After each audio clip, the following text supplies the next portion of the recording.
O ma, this is the day. Sayang ala ako. Miss daw ako.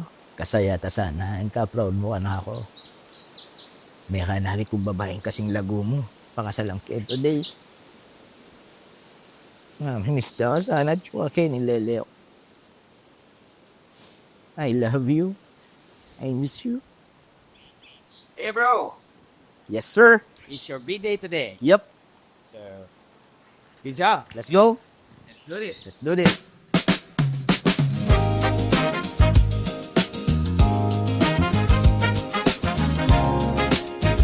Mandigan ko pang di maabol yung balbas ko eh. 38. Ilang taon na kayo na? 10 years. Tito nga tawag niya sa akin dati. Tapos naging kuya. O yun, ngayon may love na. Mamaya asawa. Oo, mamaya.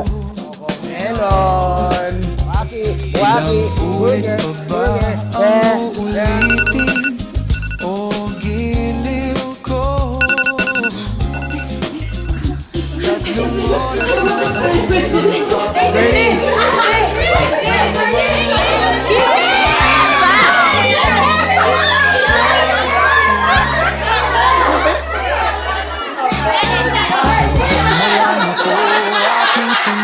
Walang humpay na ligaw at asahang ibigin ka sa tanghali, sa gabi at umaga.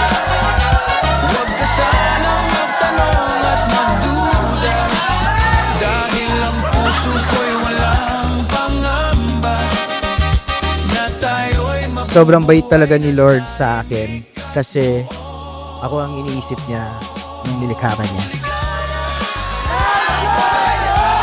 Ang ganda-ganda ng smile niya. Talaga. Sobrang cute niya pag nag-smile siya. Sa 10 years journey natin, hilig, struggle, success, failures, and breakthrough. Bukod kay Lord, merong nag-iisang constant at consistent na nasa tabi ko. Ikaw yun.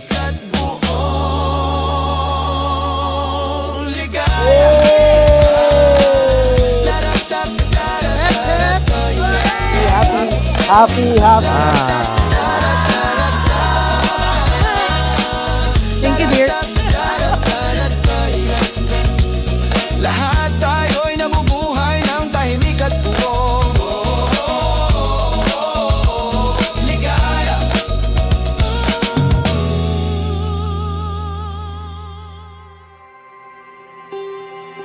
Punong-puno yung puso ko sa dalawang bagay. Unang-una, sabi nga ng Biblia, ang kayamanan ay namamana sa magulang. Pero ang mabuting asawa ay binigay ng Panginoon. At binigay ka niya sa akin. Ng mundo pag nakatitig sa iyo. Maraming salamat na boyfriend at girlfriend pa lang. Noon pa lang, meron ka ng intensyon na papunta dito sa altar. At punong-puno ng pasasalamat yung puso ko sa Panginoon. Di man ako makapangako, pero ang alam ko, simula noon na day 1 hanggang ngayon, at sa mga susunod pa nating nalakaran, kasama natin ang Panginoon. Sa iyo habang sarado, di ba akong dulo nananalig sa iyo.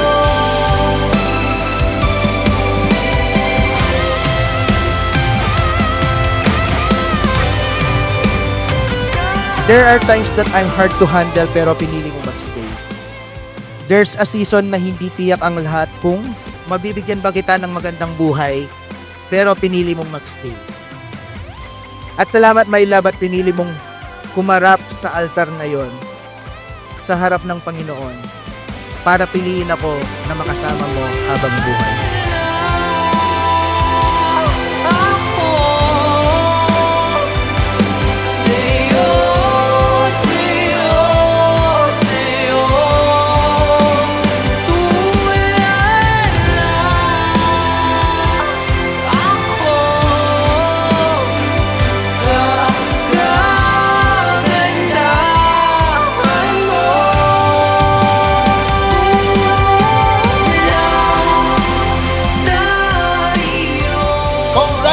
Congratulations! You may now excitedly,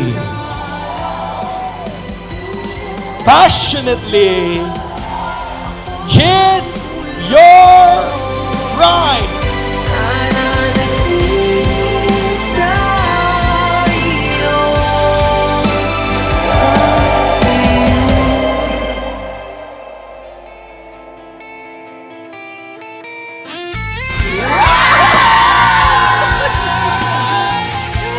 I want to say this vow sa overflow ng nararanasan nating kabutihan at pagmamahal sa Panginoon. Let this vow be sealed with the Lord's faithfulness with our lives. He is the God of our past. He is the God of our present. He is the God of our future. And He holds it all together. He holds us from the beginning. He holds us for the past 10 years. And He will hold us together in this marriage until our last breath. You gave me a reason for my being, and I love what I'm feeling. You gave me a meaning to my life. Yes, I've gone beyond existing, and it all began when I met you. Again, wala akong mapapangako. Pero ang alam ko, sa bawat lakad natin, kasama natin ang Panginoon at magiging success ang ating marriage. Hindi boring ang 10 years kung nasa tamang tao ka from the very start.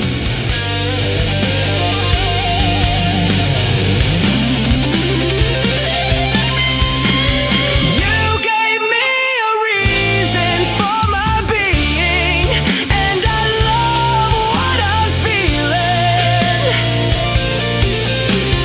You gave me a Ephesians chapter 4 verse 32 may become the motto of your marriage.